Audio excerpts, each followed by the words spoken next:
page 172. The U.S. government has not been able to determine the origin of the money used for the 9/11 attacks.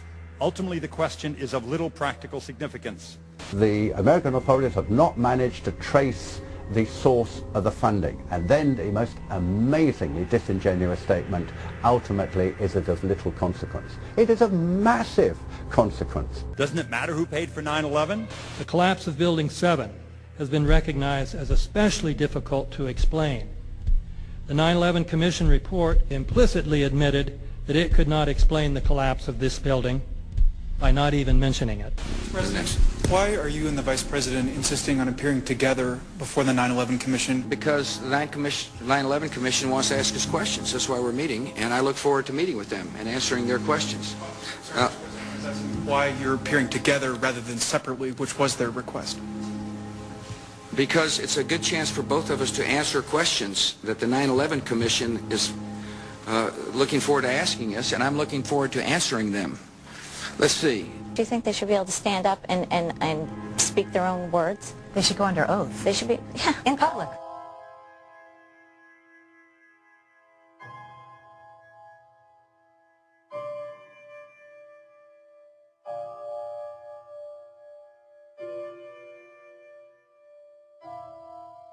Don't you think that the families deserve to have a transcript or to be able to see what you Adam, said? you asked me that question yesterday.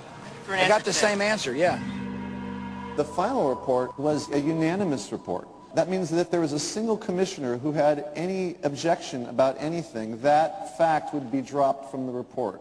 We have found out that he not only served on the transition team of the Bush administration, that he was a person who wrote a draft memo for the setup of the Bush administration's National Security Council, that he was an individual who wrote the preemptive war strategy that was eventually used for the war in Iraq, that he is a close friend of Condoleezza Rice's. We want him to resign. There is literally nothing in the 9/11 report that the Bush administration did not approve of. We can understand, therefore, why the Commission, under Zelikow's leadership, would have ignored all the evidence that would point to the truth, that 9/11 was a false flag operation intended to authorize the doctrines and funds needed for a new level of imperial mobilization.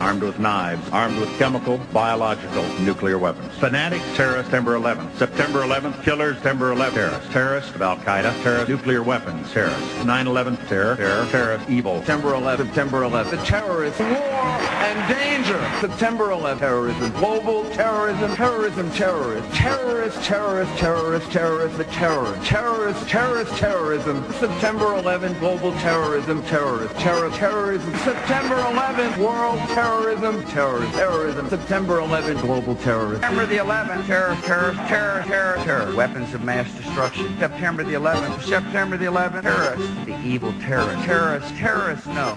Terrorism. The words are hypnotically repeated. Terrorism, terrorist, terrorist threat, and of course, believed to be linked to Al-Qaeda. But it's the so-called war on terrorism that's in our faces practically 24/7 as the inescapable focus of our existence. One day, our grandchildren will look back on this time and ask, how was the war on terror won?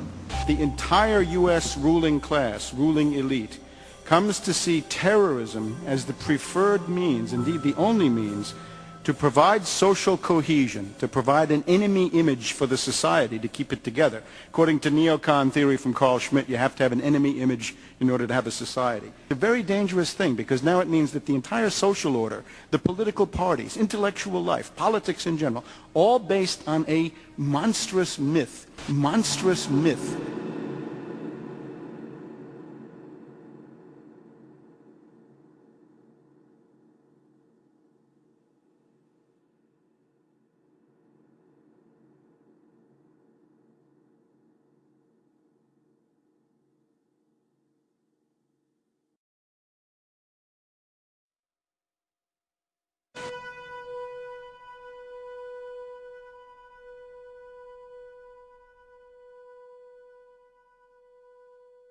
Look, the CIA has done in this country, what they've done to us is unbelievable. Look at the terrorist acts that have occurred. The CIA behind most, if not all of them. We had the Marine Barracks. We had our embassy in Kenya. We had Pan Am 103. We had the USS Cole. We had Oklahoma City. We had the World Trade Center in 1993. That helped the terrorists blow up the World Trade Center the first time, they built the bomb. They got the driver's license. The informant, the FBI informant, a fellow named Salam, a 43-year-old former Egyptian army officer, he was given the assignment to put the bomb together. And he went to his supervisor, his FBI supervisor, and said, we're going to put a dummy bomb in here, right? And the FBI supervisor said, no, we're going to put a real bomb.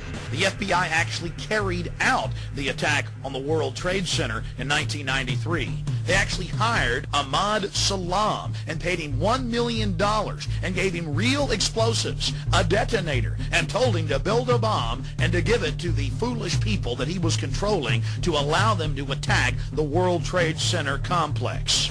Unfortunately for them, there were only 6 people killed, not enough to pass the legislation. So what happened is 2 years later, April 19, 1995, down comes Oklahoma City Murrah building, 168 people killed.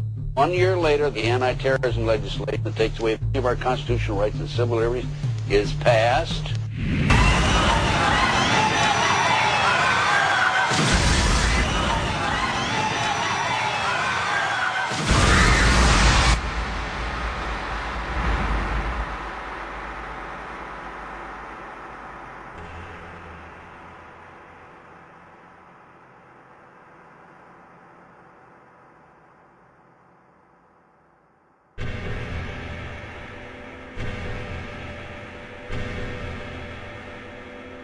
Because at 9:30 this morning, we were actually running an exercise for over a company of 1,000 people in London, based on simultaneous bombs going off precisely at the railway stations that happened this morning.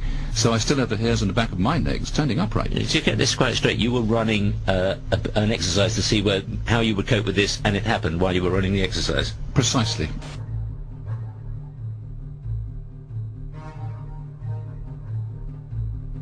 Supposed to believe is some kind of coincidence, there was also an anti-terrorist drill going on 7/7. And again, just like 9/11, they were talking about attacks on the same targets, the same kind of tube stations, and exactly the same time as the actual attack happened, providing some kind of cover for what must be operations orchestrated in some way by the state.